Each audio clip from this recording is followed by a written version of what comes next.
We pass straight now to Ernest Gellner's comments.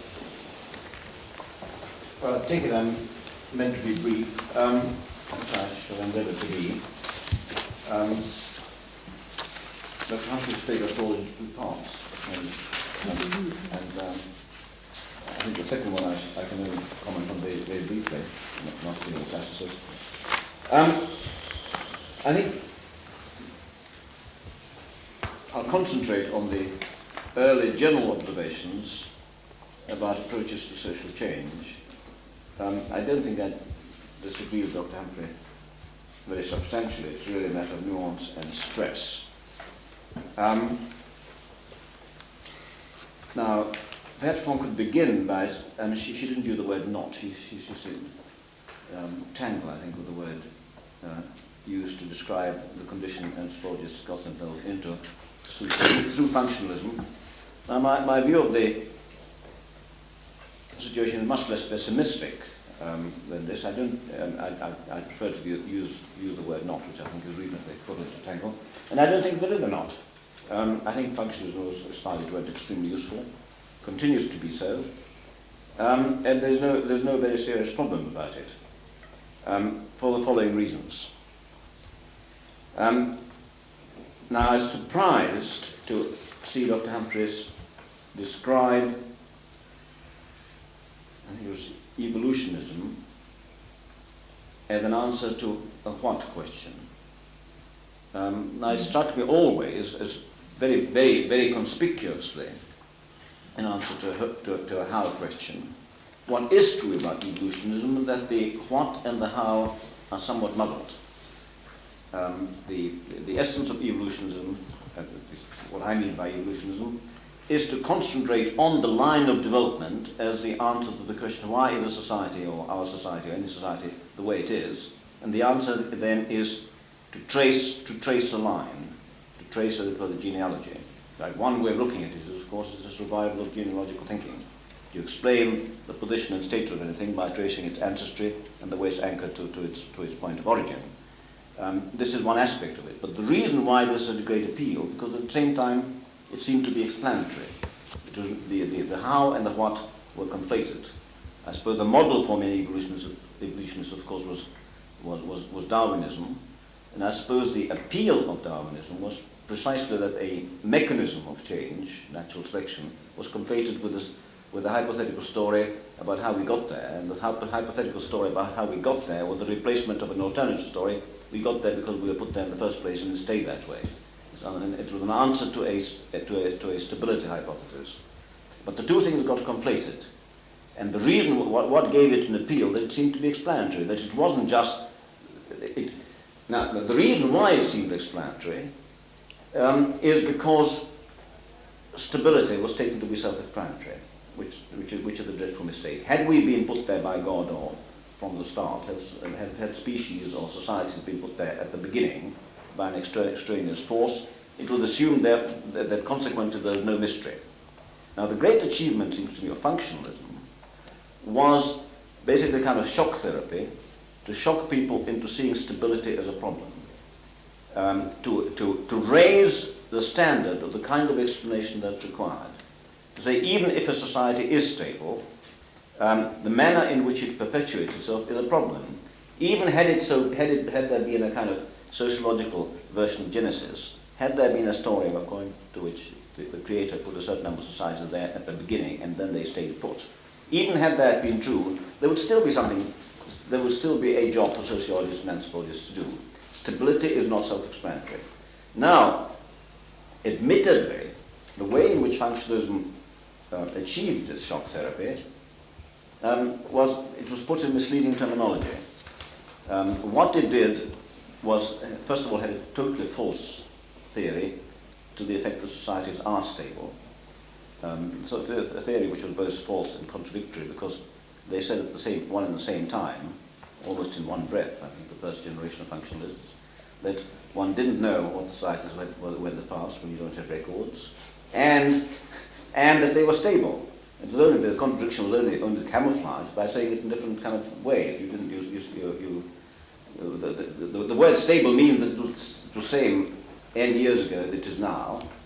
but the word stable doesn't actually mention any years and doesn't give any dates. So it's not immediately obvious that you're contradicting yourself when you say the society is stable and that you mustn't indulge in speculative history. But if you are, of course, to say stable is to indulge in speculative history, and it just looks minimal, it looks a kind of null hypothesis. If you don't know what the past is like, assume that it was stable. What seems to me just as perilous a hypothesis is saying that it evolved from a previous stage. It just looks slightly, perhaps slightly less exposed. It was a highly paradoxical way. It was a contradictory doctrine. It was ushered in this misleading kind of way, but its real achievement, it seems to me, was not in the slightly camouflaged stability hypothesis, but in the raising of the standard of what is required, what is required for explanation, by making the stability hypothesis was put in was really built into the method by having as one's paradigm of explanation the contribution which any given institution makes to the stability of the total system. This is the paradigm of explanation. So it's not said it was said as an open major premise, society is stable. It's, on the contrary, it's a methodological rule of procedure that a good job done is to show how the pattern of succession or the inheritance procedures or kinships or whatever it may be makes its contribution to stability. So that instead of having it as an overt major premise, it's built into your procedures of what is a good job done. Incidentally, the normal accusation against functionalism, that is teleological, seems to be quite invalid, because all you have to do is to read the thing backwards and it becomes straightforward causal. And the paradigm of explanation is then to show how any given institution contributes to stability and how other institutions, or its own features, dovetailing with them, help to maintain that institution in place. But once, it seems to me the achievement of functionalism was to raise the standard of what counts as explanation. The naivete built into the evolutionist approach, which of course was to take stability as self-explanatory. Functionalism, by concentrating on the problem of stability and quite wrongly insinuating the stability as somehow a norm, a pervasive normal condition, by wrongly insinuating this, rightly raised the standard. Once the standard is raised, then there's no reason at all why the new raised standard of explanation shouldn't be applied to unstable situations just as much as stable ones. It seems to me that the valuable element in functionalism is retained. It's a kind of raising of the standard of what puzzles you, and raising of the standard of what you require for explanation, and then you can throw out this quite misleading and slightly absurd stability hypothesis, and just leave it an open question. Some societies are stable, some aren't, and some are stable in different degrees and so on. So in other words, there seems to be no tangle, no knot, just a certain achievement which has to be perhaps, in which the superficial error has to be eliminated and the valuable element retained. From that, I would then proceed. Where does one go next?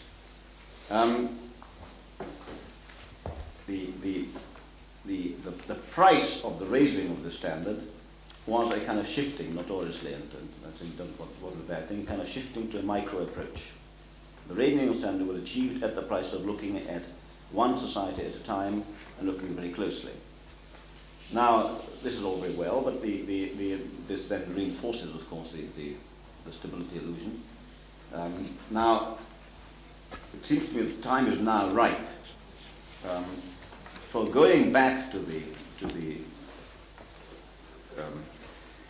diachronic and comparative problems, and getting kind of continuum in space and in time, which doesn't throw away anything of the raised standards. In other words, going back to the evolutionist and the diffusionist questions, but with a greater level of sophistication as to what counts as explanation. And this is quite a big job to be done, it seems to me. I mean, the evolutionist approach, I suppose, works on a kind of ledger principle, that you have to show at any given stage when a new thing was entered into the human ledger, but into the accounts book. Once it's there, it's sufficient. Subsequent persistence poses no problem. Well, this is put in that way. It's an absurd principle, and the correct way to do it is to have a sophisticated approach to the ledger. There are various institutions or innovations have different qualities. Some have this ledger quality, relatively speaking, in that once somebody thought of them, they persist fairly easily, but even then they have preconditions. Now, for instance, I'm not at all clear whether the one of the areas which is very interesting, which relates incidentally to our final paper, is state formation.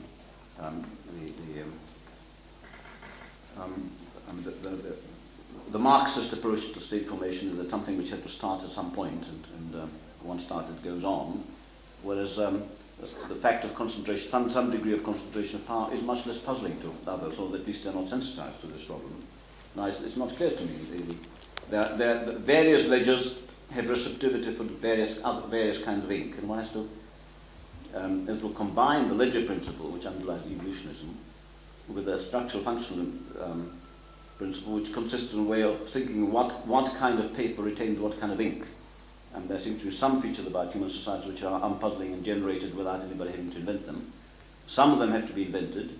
Some, when invented, need special preconditions for their maintenance, whereas others are then maintained rather easily. Similarly, the diffusionist principle, the corresponding mistake to the ledger illusion, the sort of self-evident ledger, is the assumption that emulation is unproblematical. That all you need for something to get diffused is for one chap to do it and the other chap actually to see him at it, and that's it.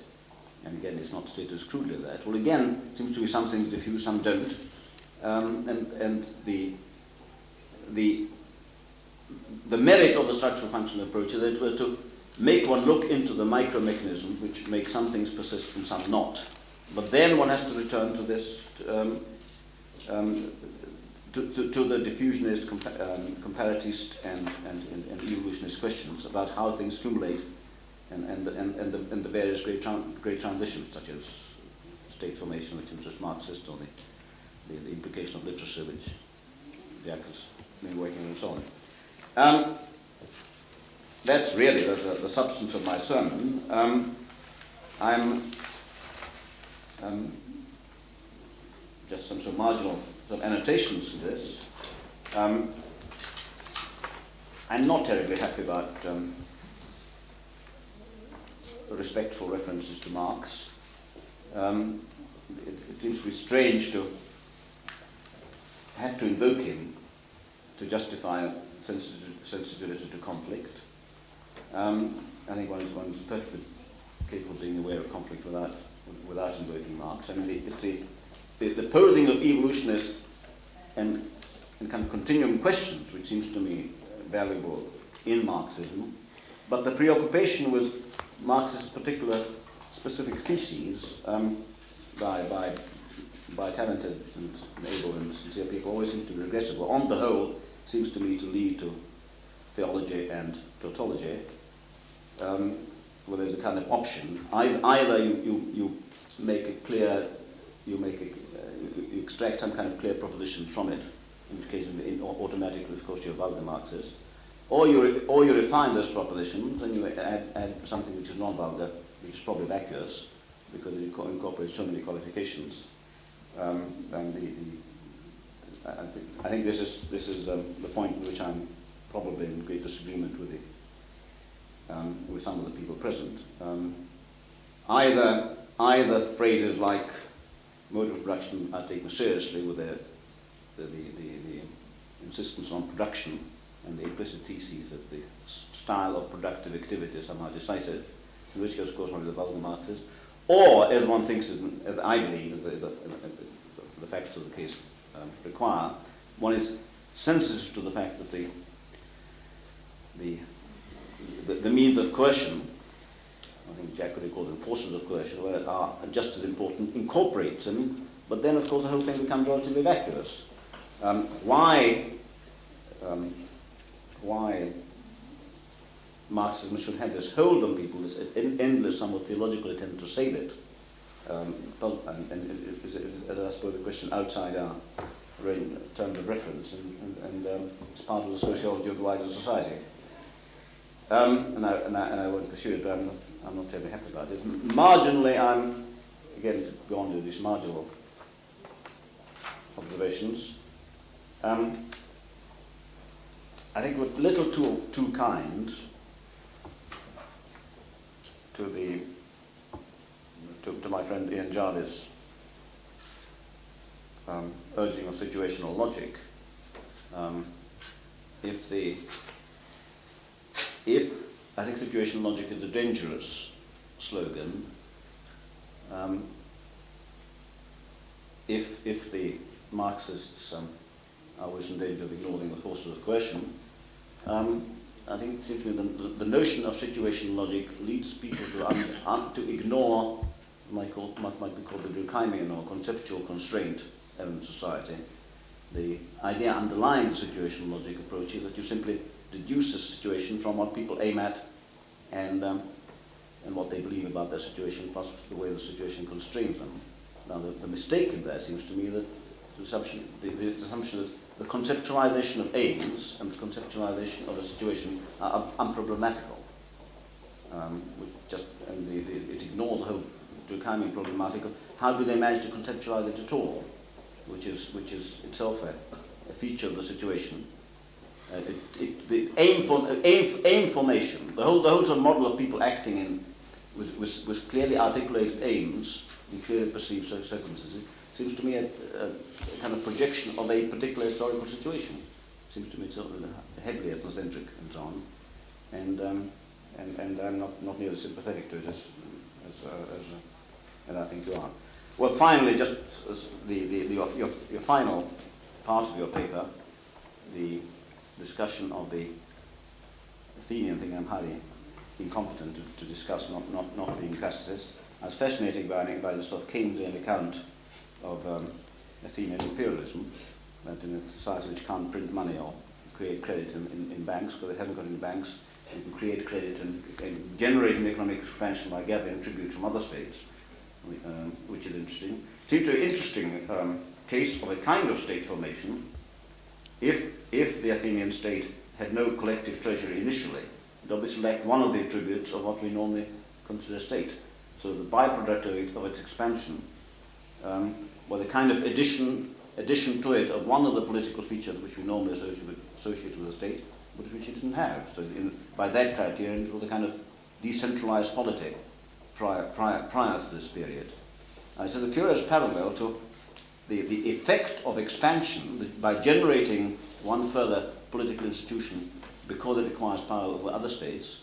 It reminds me of the only sort of similar phenomenon I'm more familiar is when a decentralized nomadic society conquers others, it becomes a state unto them, whilst not being a state internally. But the way they know, the way nomads who become a state to others when they are not a state in themselves react, of course, suddenly become, having been egalitarian, they suddenly become heavily centralized and create a kind of patrimonial state. Well, it's strange that in the Athenian context it hasn't worked that way, but on the contrary, the imperialism has not patrimonialized Athens, but democratized it. Well, these are just side observations of a highly uninformed person who's been stimulated by those remarks of yours now. Mr. Chairman, I think I'll end at this point.